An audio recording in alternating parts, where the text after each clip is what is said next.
For about 8 months now, I've been uncovering information which was first exposed to me through Robert Menard at thinkfree.ca.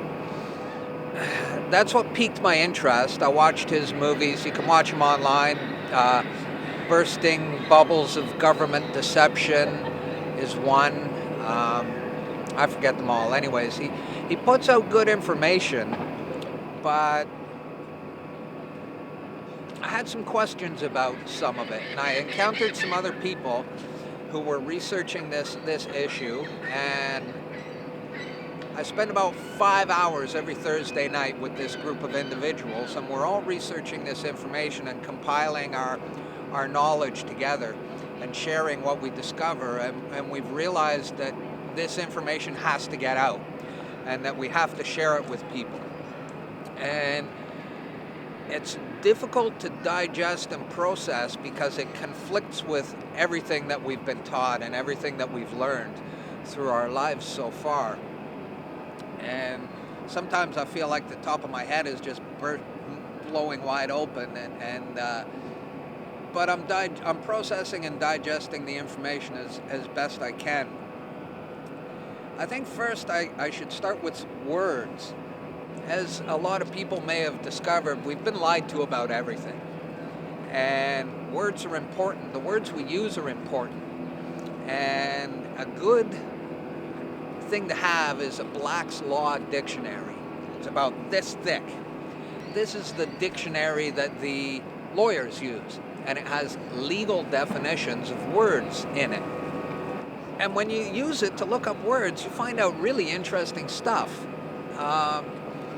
Person, the word person. The definition of person is a corporate fiction. Black's Law also tells us that the only person known to Canadian law is the corporation. And that's interesting. Human is another interesting word. It appears nowhere in the Bible, but you look up the definition of human in Black's Law, and it says sea monster.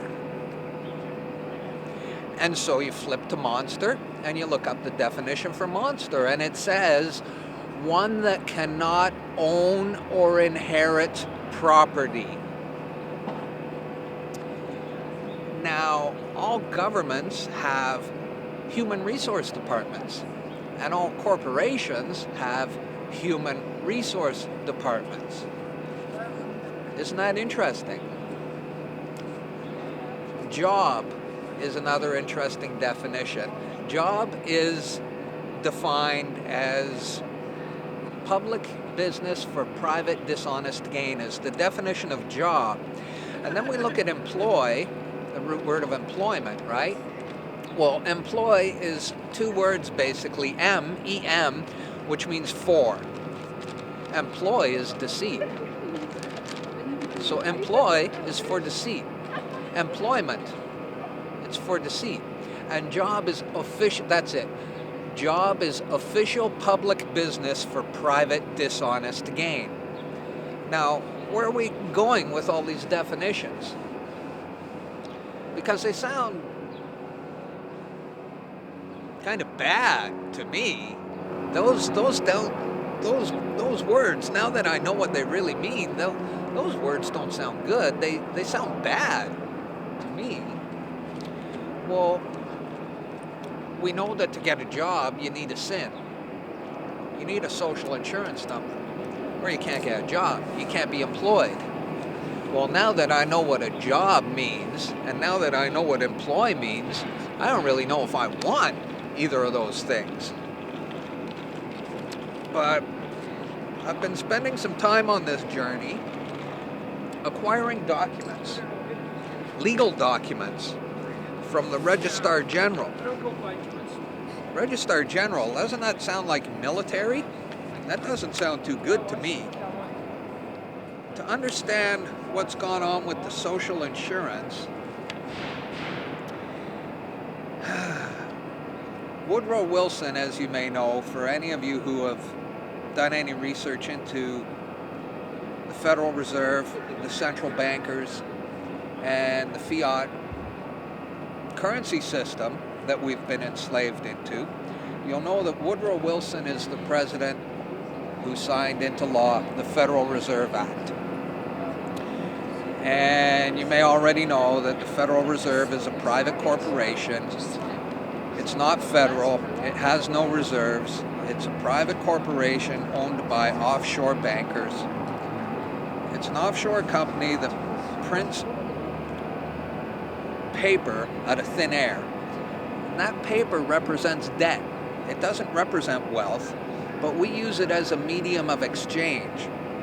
There's a hidden lien attached to all Federal Reserve notes. And make no mistake, the Bank of Canada is the 13th Federal Reserve Bank. And we use Federal Reserve notes. And there's hidden liens attached to each of them. Now, if I sell you a car, and there's a bank lien against that car, well, the bank can come and take that car from you, even though you paid me for it, because there was a lien which I hid from you. There's a hidden lien, so it can be taken from you, even though you paid for it. And so if you've paid for your home, and you're a yuppie, and you have a nice $1 million home, and it's all paid for, and you think this is my house, well, it's not yours. In fact, anything that can be taken from you is not yours to begin with.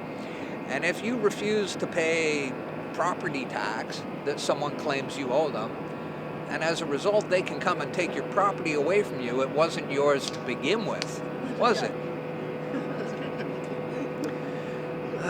Getting back to Woodrow Wilson, his handler, the monarchy runs everything. All Commonwealth nations, Canada, the United States, Australia, England, the monarchy is what runs them all. We're not free here in Canada, nor are they in the States. Now, there was a man named Edward Mandell House, and he was Woodrow Wilson's handler. House was an Englishman. Actually, the Earl of Grey was his handler. Anyways, they had to put the Federal Reserve Act through in 1913 before the United States could enter into the First World War. The bankers wanted to fund America, incur debt and interest, and so they had to foment a condition whereby the United States would enter the First World War. But first they had to have the Federal Reserve Act through. So they ran that through in 1913. Now the official reason why the United States entered the First World War was the sinking of the Lusitania. You just need to watch The Money Masters by William Still, and you'll find out the history of all this. The sinking of the Lusitania was orchestrated by Mandell House. He's not a nice guy. And here's what he had to say in a private meeting with Woodrow Wilson. Very soon, every American will be required to register their biological property. Let's back up for a moment first.